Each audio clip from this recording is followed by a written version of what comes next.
Majapahit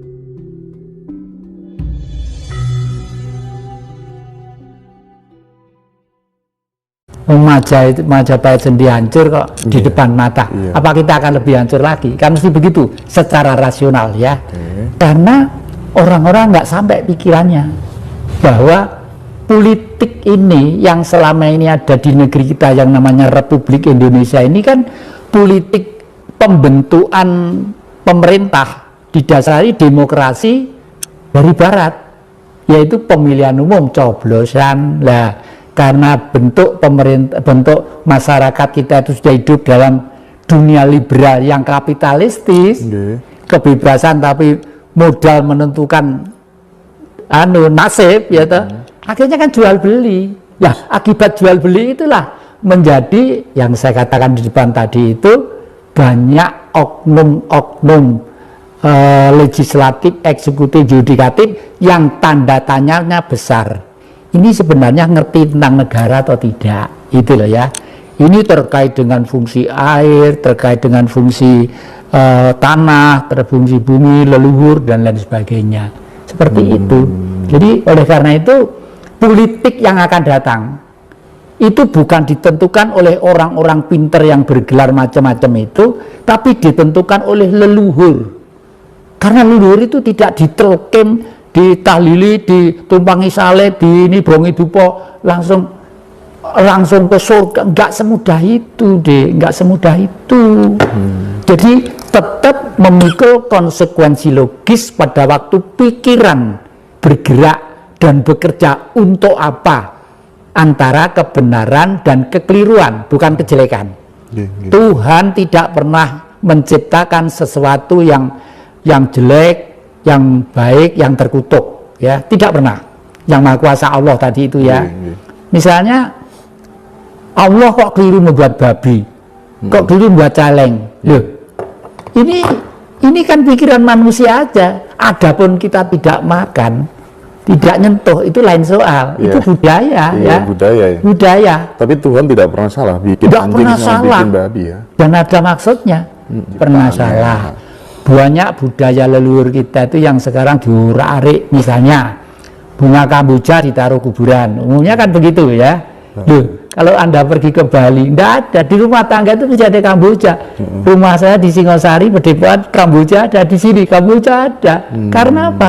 Kamboja itu mempunyai sifat penyerap udara-udara yang kotor, diserap oleh dia, lalu nanti dikembalikan ke nafasnya si pohon atau si daun itu karena sinar matahari menjadi sudah bersih gitu loh.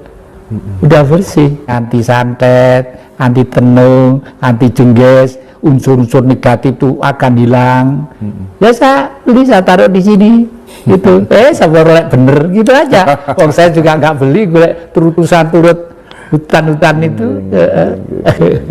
Oke, yang Betty saya lanjutkan ya. Jadi gini, terkait dengan Tuhan lagi gitu ya, kan banyak ini orang balapan mencari Tuhan, balapan menuju Tuhan, balapan menyaksikan Tuhan gitu. Sebenarnya konsep yang paling mudah agar kita bisa menuju, ketemu dan menyaksikan Tuhan bagaimana, dan apakah harus balapan gitu kira-kira? Malah kadang-kadang rebutan Tuhan, rebutan. Justru mencari itu kalau keluar itu keliru, mencari itu ke dalam. Tadi kan saya terangkan, Tuhan itu cahaya, sinarnya Allah.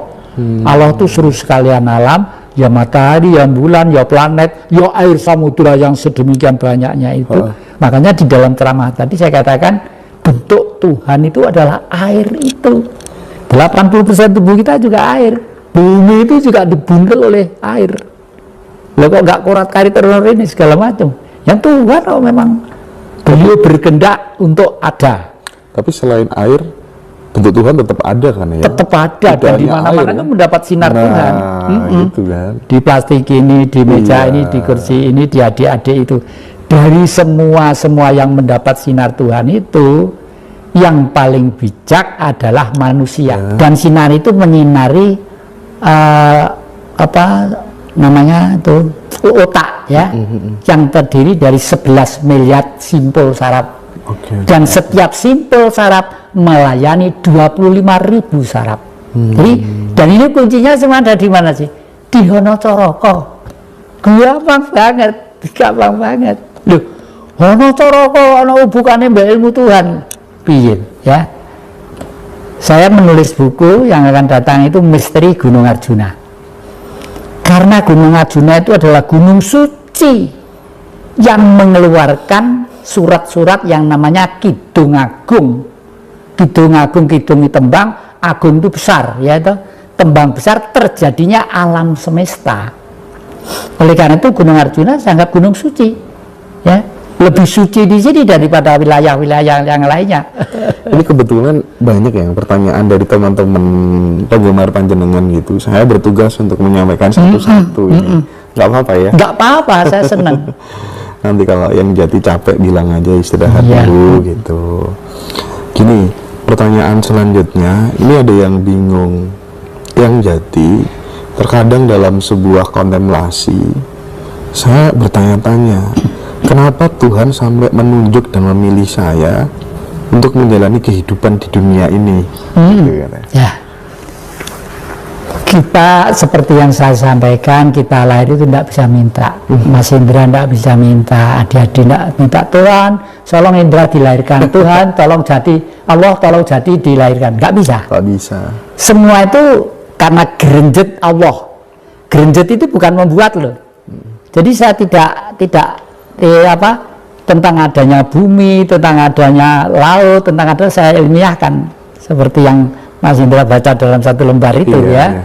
Karena Sang Maha, namanya Maha kok, gerenjet gitu, kendak itu terwujud. Dan itu untuk kelas kecil-kecilan. Banyak orang yang seperti itu, seperti yang saya katakan kemarin, orang tanya kepada si Mbah, ini nanti sepak bola ini menang atau tidak? Orangnya hanya diem sebentar. Padahal orangnya tidak punya TV, tidak punya apa-apa. Langkonan gitu.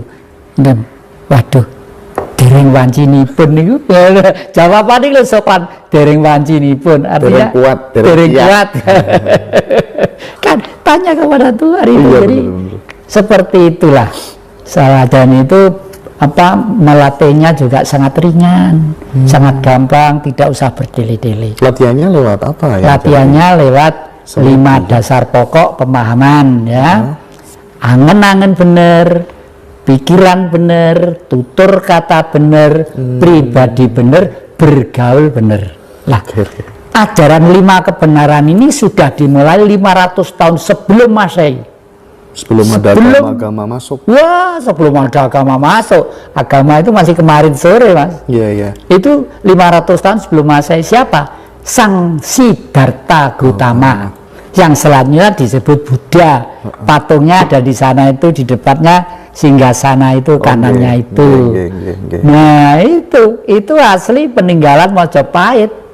Ditemu oleh sedulur-sedulur di Pacet sana, mau nanam sawi di sawah itu buang gitu. Begitu ya.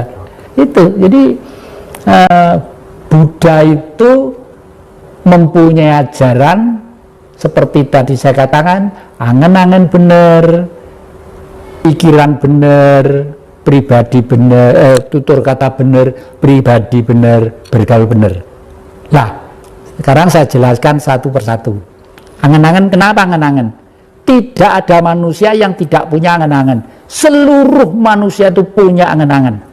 Makanya kita tidak boleh membedakan manusia satu dengan yang lainnya. Entah itu kritang, entah keriting, entah itu gelap seperti negro, entah itu kuning seperti Anglo-Saxon Eropa, entah itu kuning seperti Mongol atau Cina, entah itu seperti apalah. Gak ada. Karena semua di dalam tubuh itu ada Tuhan. Nah, lalu dan kenapa setiap manusia punya angen-angen? Karena setiap manusia punya perut. Hubungannya perut sama angen-angen apa toh, Mbah? Setiap titah yang hidup ya itu pasti dikasih perut, entah burung, entah cacing, entah ular, entah gajah, entah harimau, dikasih perut ya. Mungkin gaib aja, nggak dikasih perut. Kalau dikasih mungkin makanannya lainnya. Dari perut itulah timbul angan-angan. Karena apa?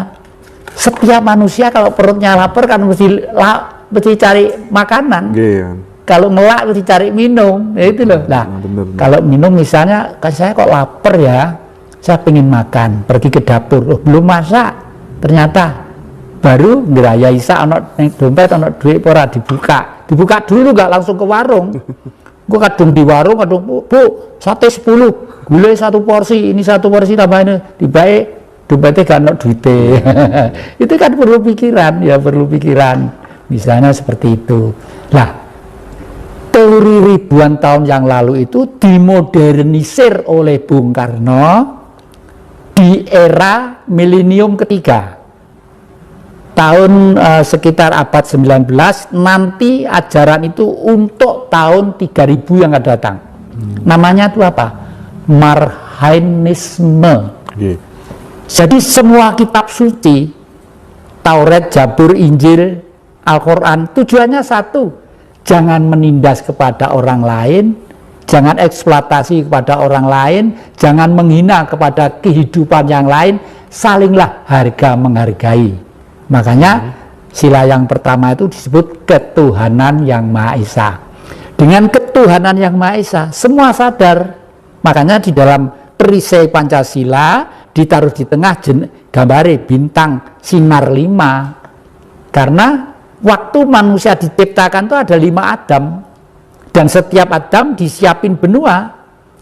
Adamnya orang hitam dikasih di Afrika, Adamnya orang kuning dikasih di daratan Mongol dan Cina sana, Adamnya orang kuning dikasih di Eropa, Adamnya bangsa Indonesia Nusantara sebagai perwujudan Tuhan yang pertama dilahirkan di namanya Pulau Jawa.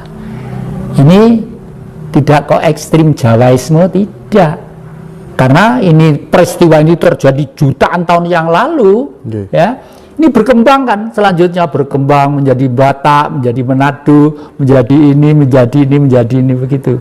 Sama, mereka disiapin benua-benua, setelah itu ya berkembang begitu. Makanya kemarin itu pada waktu saya menerima tamu saudara Greg dari Jerman dan satu Bu Valia dari Selandia Baru, itu Bu Merlin apa siapa? Merlin dari Selandia Baru ke sini tuh saya kasih buku-bukunya, saya taruh di mana, entah di situ entah di Singosari. Judulnya apa? Majapahit harus lahir kembali. Coba orang luar negeri seperti itu harapannya. Karena apa? Karena Majapahit dulu yang memperkuat Jawa.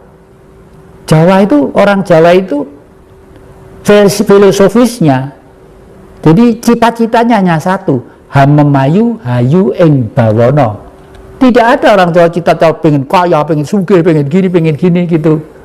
Tapi kakek terhadap anak-anak cucu-cucu saya himbau, Dek, Mas, kamu harus menjadi orang yang kaya. Kenapa? Karena kamu hidup di surga yang namanya Indonesia. Lautnya kaya.